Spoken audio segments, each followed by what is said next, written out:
The next thing up that I want to mention, I'm going to have to pull up another file here on this because I made a lot of notes on it.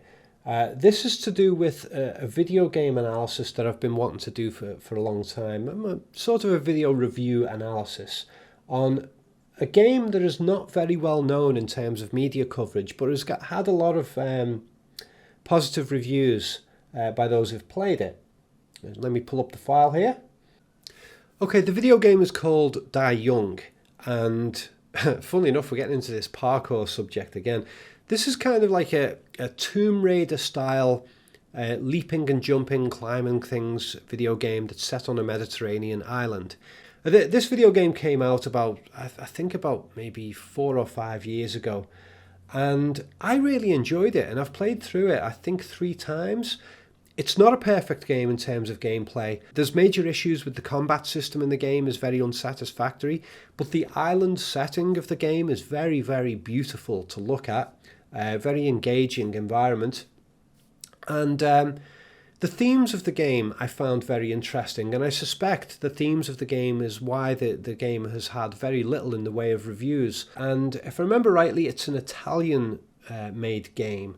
And there is a problem with some of the dialogue being badly written and badly voice acted. And I think it's because the people who made the game, English is second language for them. So that creates a bit of a problem there. But there's a lot of things I like about this game, and I think it deserved a lot more attention than it got. I'm going to dub in some footage of the game over this video. It won't be 60 frames a second because the footage we're recording with this camera is 25 frames a second. So in order to have the 60 frame footage in, I'd have to make this entire video 60 frames a second, but I'm not going to do that. So the footage I'm going to show you is going to be a little bit jerky because of the low frame rate, but that's not due to the game itself, that's just due to this video. Okay, so what is it I like about this game? Well, one major thing is that the island setting, this beautiful Mediterranean island setting, this lovely colours and stuff, it's basically a false paradise. The island is extremely violent. It's run by ideological extremists, and the beauty of the island itself is almost like a representation of the utopia that they are promising, but they have to engage in extreme violence and cruelty in order to fulfill that utopian dream. In fact, they can't fulfill it because how can it be a utopia if you've got that level of violence going on? So there's a lot of rats in the game in various locations. Rats tend to be a symbol of sort of people who are backstabbers and people who can't be trusted. There's a lot of beautiful flowers and petals and swarms of butterflies and lovely dragonflies and the warm sunshine. The weather is very nice throughout the game. It hardly ever rains. It's always sunny and beautiful.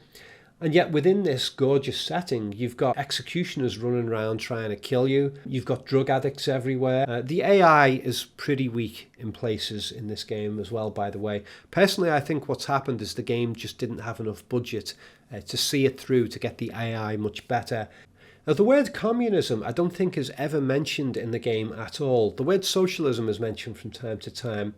But what we see on the island, the level of violence and the false utopia promise, and the ideological ideas that are presented by the characters to justify the society that is there on the island, all falls in line with communism as far as I'm concerned. So I think the game is an intense critique of communism and how the more extreme forms of socialism can lead into communism.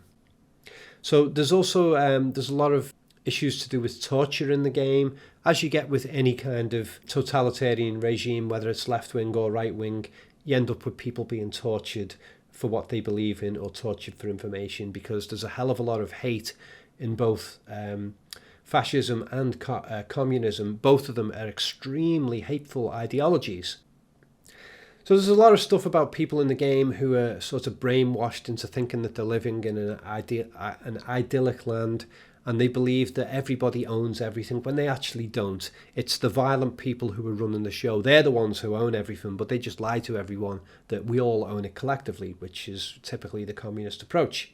There's like a little communal area that we find in the game at one point where the characters, the NPC characters, they all have their little patch where they're able to grow stuff, and they have one tree per patch, I noticed, which I thought was quite funny. Wow, isn't that, you're really doing well in the world if you've only got one tree. There's a lot of attack dogs in the game, chasing the player around, and, attack dogs tends to be a metaphor with people who work for the regime who attack people mindlessly. There's a lot of silent assassins with masks. There's crazy people who've gone completely nuts, who've been driven crazy by the violence on the island.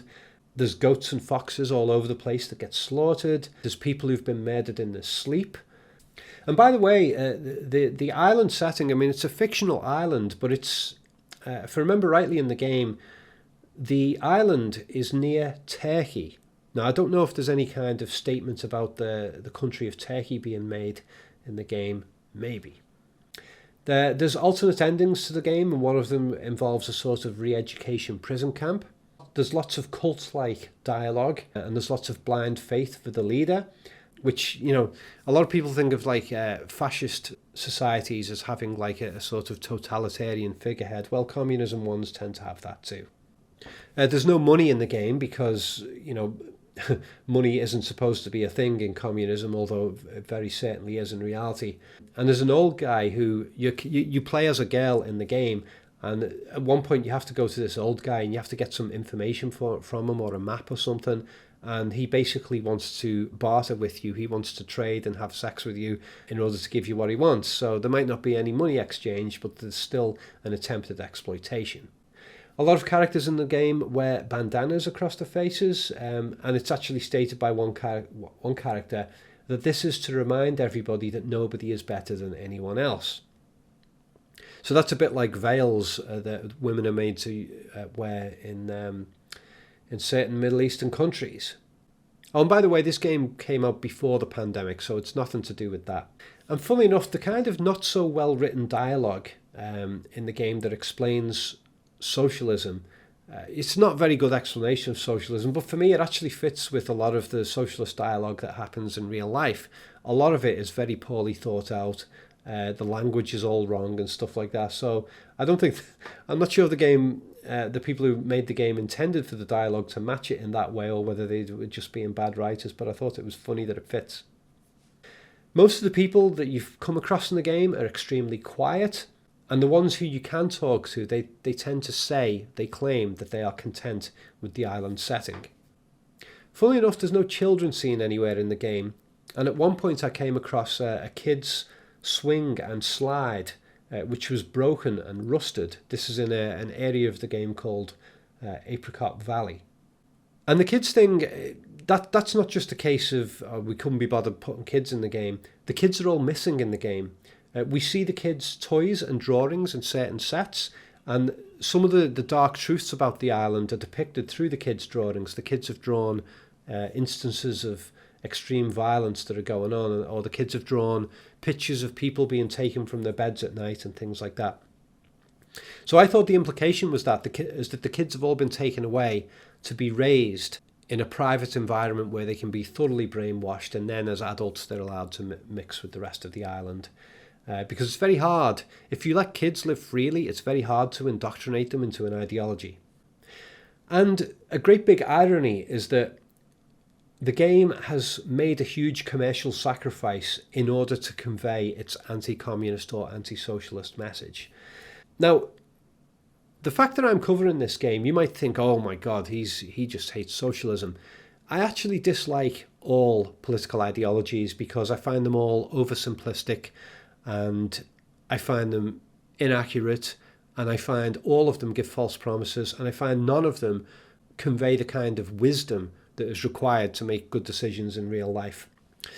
But we get plenty of video games out there that give critiques of fascism, but we don't get many that give critiques of communism or extreme socialism. This game does it, and I suspect that could be why the game has had very little coverage in the standard video game news media.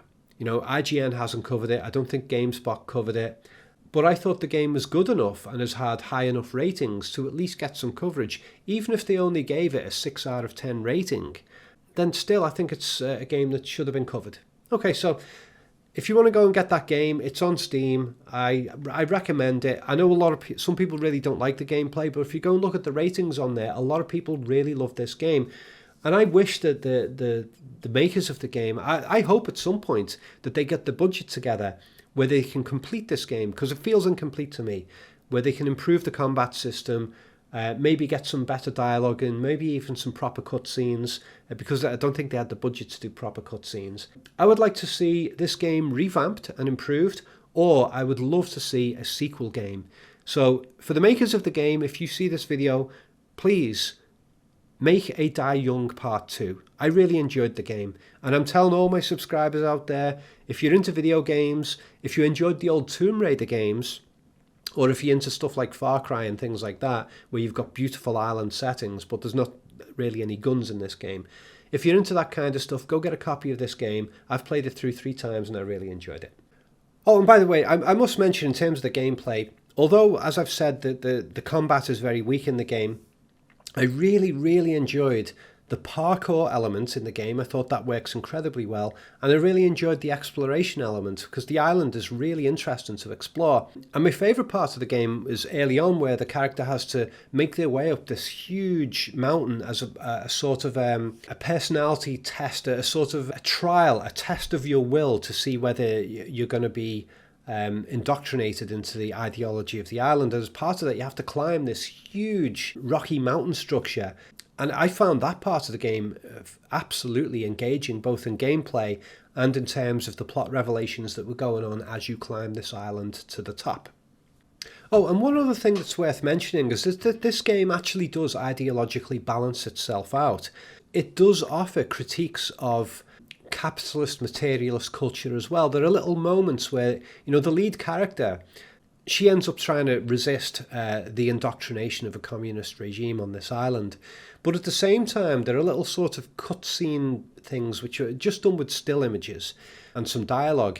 But it's kind of presented at how shallow she is before she gets to the island. So she may not get indoctrinated into the communist ideology, but she does get a little bit of reflection on the shallowness of the capitalist and materialist society that she comes from. So it's the game isn't completely biased one way, so that's a good aspect of it. Basically, the concepts of this game are really, really good. The ideas are excellent. It's just the execution needed to be improved. It's funny that I'm using the word execution there, being that executions are such a big thing. Executions as in murder are such a big thing in the plot.